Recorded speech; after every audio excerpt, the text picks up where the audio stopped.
Hello everybody, and welcome back to Pravus Gaming and more Plague Inc. Evolved custom scenarios.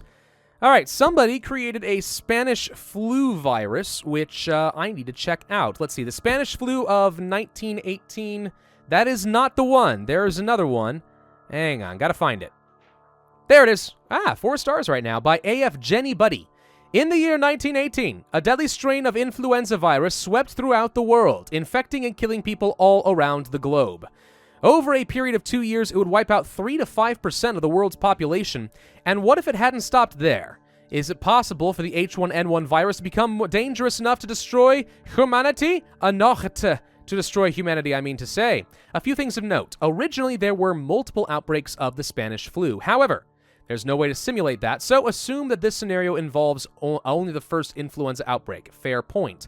While I did my best to rename the countries accurately, it's impossible to adjust their boundaries. Good point. I also had some trouble finding the correct terminology for certain regions, so forgive me if if a couple are incorrect. So you actually changed the map to be 1918 style. I like that. Thank you.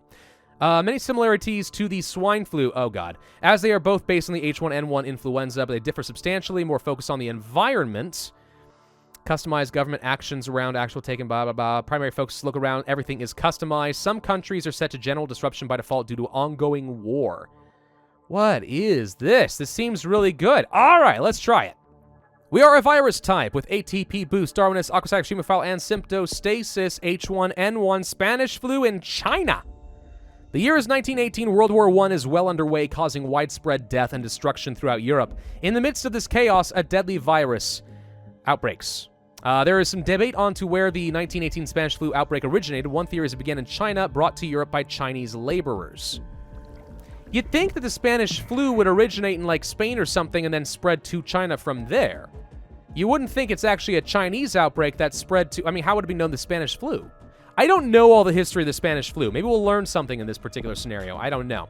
Transmission. We have swine, swine 2, poultry, pets, water, and air.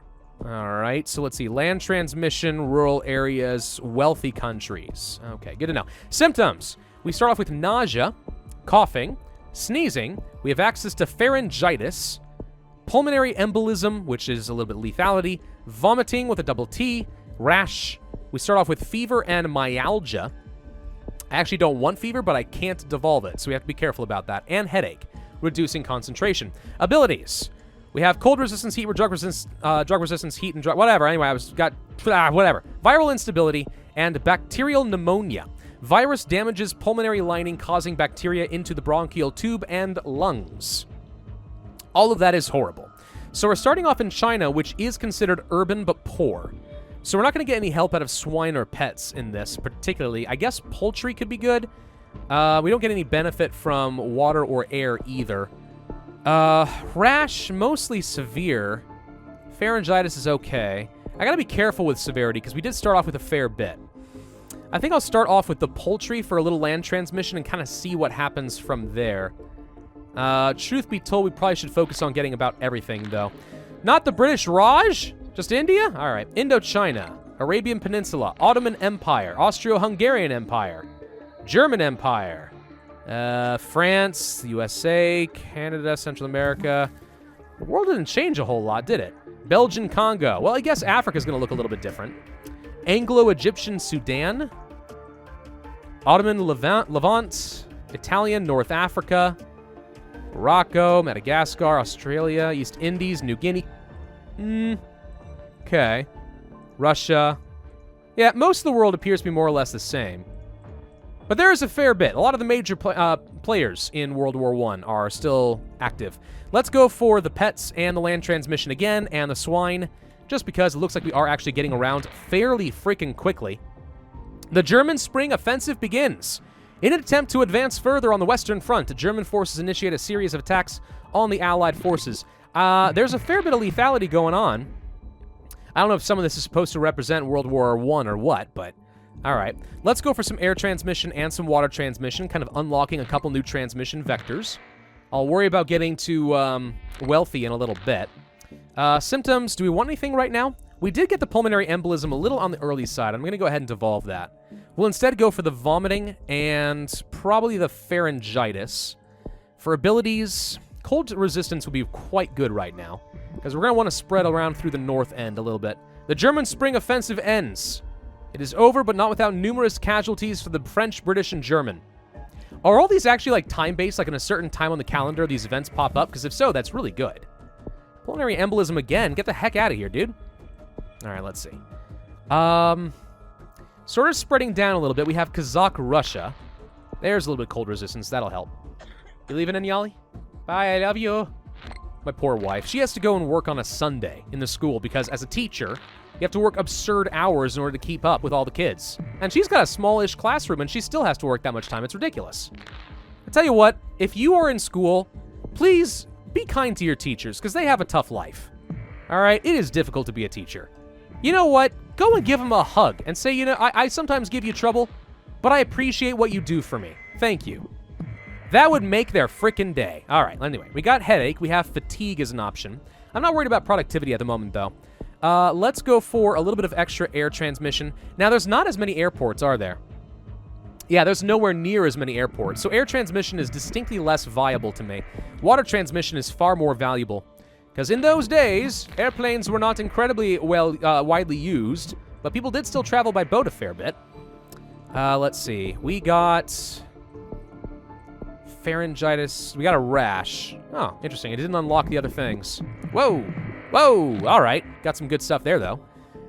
Extreme bioaerosol? Yeah, let's go ahead and take the risk with the extreme bioaerosol. That will make things a lot easier. I'm going real freaking heavy on the transmission, and I think what I'm going to have to do is use the mutation chance to my advantage, because mutation does seem to be trying to push the boundaries quite a bit right now. I mean, it's not just me. Like, they're really trying to give you a lot of, they're trying to give you a lot of mutation chance right now with my Darwinness, so I'd rather just have extremely strong transmission than focus on a lot of viral instability and just kind of let that carry me to victory. All right, we have extreme zoonosis.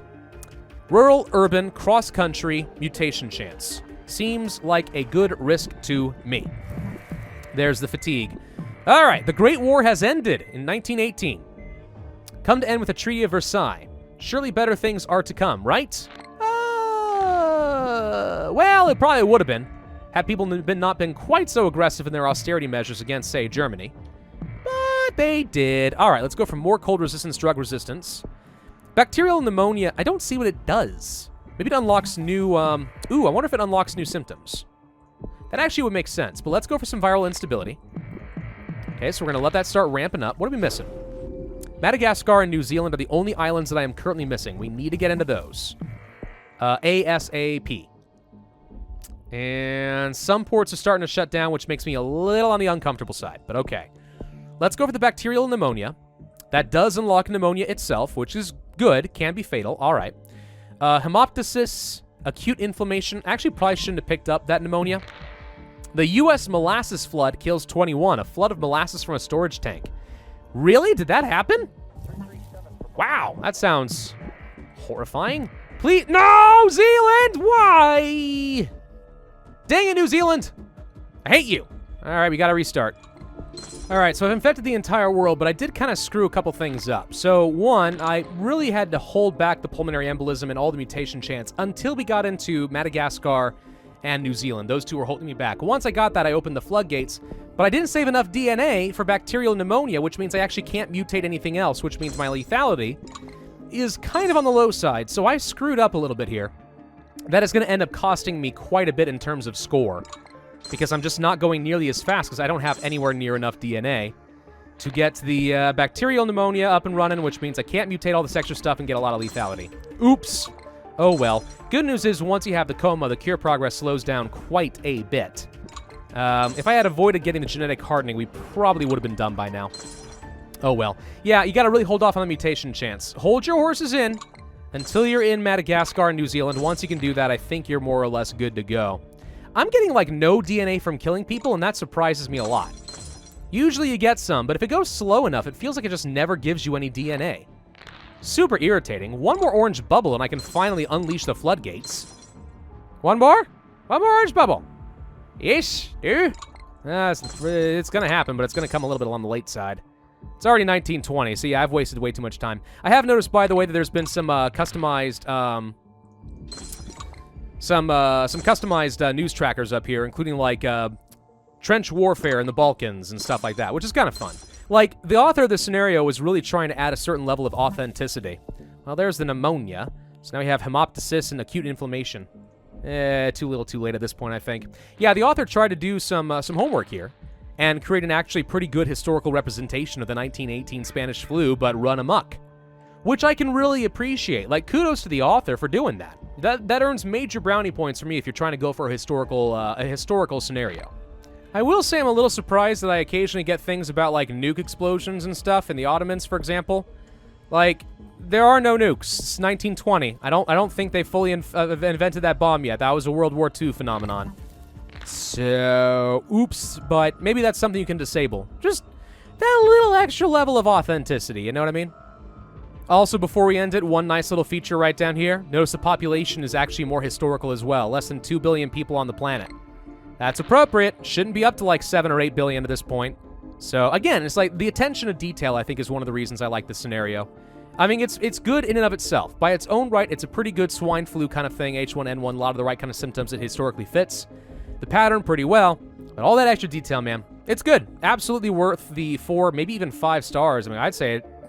I've seen some really terrible 5-star scenarios. This, by all means, if those can get by, this should absolutely be a 5-star scenario on the popular tab. And maybe it will get there eventually. Maybe it will. If you guys sign in and try it out for yourself and give her a thumbs up, maybe you will. I don't know. I mean, I don't want to sound like I'm encouraging you guys to go and, like, stack the deck to the people who make me happy, get, like, extra attention in Plague Inc. or something. So, you know, play scenarios that you enjoy if you are playing Plague Inc., but it deserves a bit of extra attention. I screwed up, but it deserves the attention. 1,208 days. Ouch. 76% cure progress, 17,848 points. But that's all my own fault. That's the thing. It's not an imbalance in the scenario. It's just because I did not save points where I should have. Otherwise, it is quite good. Very well balanced. Very good theme. I like it a lot. Thank you all for watching. Hope you enjoyed. If so, then I ask that you hit that like button. Leave a comment and subscribe. Hit that notify bell if you have not already. And I will see you guys next time.